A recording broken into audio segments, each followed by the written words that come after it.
नमस्कार dear 7th class student. आपका जो आज का टॉपिक है वो है रूढ़ यौगिक और योग रूढ़ शब्द। ये आपके लिए थोड़ा सा नया टॉपिक है। अब आप लोगों को मालूम होना चाहिए जो रूढ़ शब्द होते हैं वो कौन से शब्द होते हैं। आपकी बुक में आई होप आप लोगों ने कक्षा में ये मैम ने आप लोगों को समझा दिया होगा, लेकिन इसकी परिभाषा और इसके जो उदाहरण हैं उनसे आपको अवगत कराना चाहूँगी। जो शब्द विशेष रूप से किसी अर्थ के लिए प्रयोग होते हैं, ठीक है, और जो किसी शब्द अथवा शब्दांश के योग से बनते हैं उन्हें हम रूढ़ शब्द कहते हैं।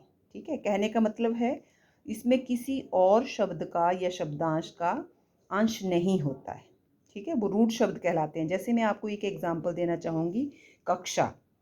क और क्षा को आप जोड़ तोड़ कर लिखेंगे तो ये एक निरर्थक शब्द बन जाएगा, अलग अलग वर्ण बन जाएंगे जिसका कोई अलग से कोई भी अर्थ नहीं रहेगा। ठीक है, और जो यौगिक शब्द होते हैं उसमें कोई शब्दांश अथवा शब्द जो होता है उसका योग रहता है। दो शब्दों के योग से भी बन जाते हैं कई बार, और कई बार शब्द में शब्दांश भी जुड़ जाता है। तो ऐसे शब्दों को यौगिक, योग का मतलब होता है जोड़, दो शब्दों या शब्दांश के जोड़ से जो शब्द बनते हैं उन्हें हम यौगिक शब्द कहते हैं।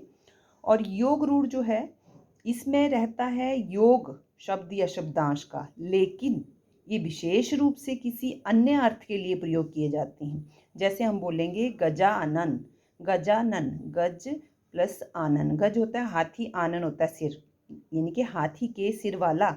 लेकिन हमारे दिमाग में क्या बात रहती है कि ये शब्द किसके लिए प्रयोग किया गया है?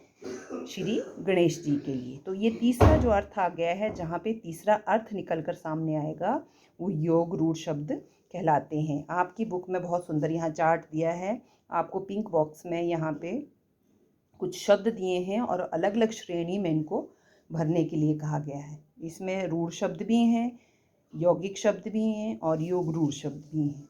ठीक है, तो इनका अच्छी तरह से आप लोगों ने अध्ययन करना है, क्योंकि ये शब्द बहुत ज़रूरी हैं और आपके टॉपिक में पहली बार। ऐसे तो आप इन सभी शब्दों को यूज़ करते हैं, लेकिन इनके नाम के साथ ये पहली बार आपके इस पाठ्यक्रम में इंट्रोड्यूस हुए हैं। ठीक है, जैसे यहाँ पे देखिए रूढ़ शब्द है रात, कक्षा, गाय, पेड़, जल। ठीक है, ये दो शब्दों के योग से नहीं बने हैं। और मित्रता है, जैसे मित्र प्लस ता शब्दांश आ गया, प्र प्लस वेश, पाठ प्लस क, सफल फल में स जुड़ा हुआ है, सुपुत्र पुत्र में सु जुड़ा हुआ है। तो यहाँ शब्दांश या शब्द भी कई बार, जैसे मैं बोलूँगी राष्ट्रपति, तो ये दो शब्दों का मेल है। ठीक है, तो ये भी यौगिक शब्द रहेगा। और योग रूढ़ शब्द होते हैं जैसे नीलकंठ, गजानन, गिरिधर, जलज, इस तरह के शब्द जो तीसरा अर्थ यहाँ बता रहे हैं वो आपके योग रूढ़ शब्द कहलाते हैं। तो ये विशेष टॉपिक था, इस पर आई होप आप रिवाइज करेंगे, ध्यान देंगे, और इसकी सभी परिभाषाएं आप अगर कॉपी में भी लिख लेंगे तो बेहतर होगा, इससे आपको याद रहेंगी और अच्छी तरह से इसको रिवाइज कीजिए। तो धन्यवाद।